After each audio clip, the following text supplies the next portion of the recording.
জান্নাতের টিকিট, তারপরে হচ্ছে গিয়া ভোট না দিলে আঙুল কেটে ফেলবে। আমরা এগুলাতে বিশ্বাসী না, আমরা হচ্ছে কাজে বিশ্বাসী, কথায় নয়। যে যে কর্ম করবে তাকে সেই কর্ম অনুযায়ী ফল পেতে হবে। এজন্য আমরা বলবো, এজন্য আমরা ভাষান্তিকবাসী সবার উদ্দেশ্যেই বলছি, আমরা ভাষান্তিকবাসী চাই জোরভাবে ধানের শীষে ভোট দিয়ে জাতীয়তাবাদী বিএনপি দলকে জয়যুক্ত করে দেশপ্রেমিক তারেক রহমান স্যারকে তার যোগ্য স্থানে বসিয়ে কাজের সুযোগ করে দেওয়া। আমি আরো বলতে চাই, আমাদের ভাষান থেকে অনেকগুলো সমস্যা, প্রত্যেকটা এলাকাতেই সমস্যা। আমি ভাষান টেক, পড়াইল বা সাততলা, বেশিরভাগ এসব এলাকাতে আমাদের অনেক সমস্যা হয়।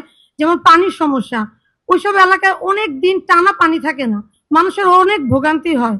অনেকে কেউ কিনে পানি খায়, কেউ ময়লা পানি নিয়ে ব্যবহার করতে হয়। আমি চাই যে আমাদের এই বিএনপিকে ভোট দিয়ে যদি আমরা জয়যুক্ত করতে পারি, তাহলে আমাদের পানির সমস্যাটা অনেকটাই বুঝবে, মানুষের মানে পানির যে সুব্যবস্থা এটা অনেকটাই নিশ্চিত হবে।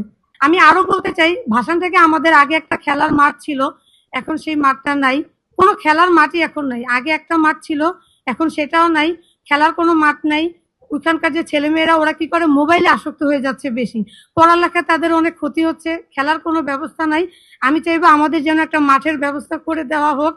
আমাদের এখানে ড্রেনের অনেক অসুবিধা, কোনো ড্রেনের পয় নিষ্কাশনের ব্যবস্থা নাই। অল্প একটু বৃষ্টি হইলে মানুষের ঘরে পানি ঢুকে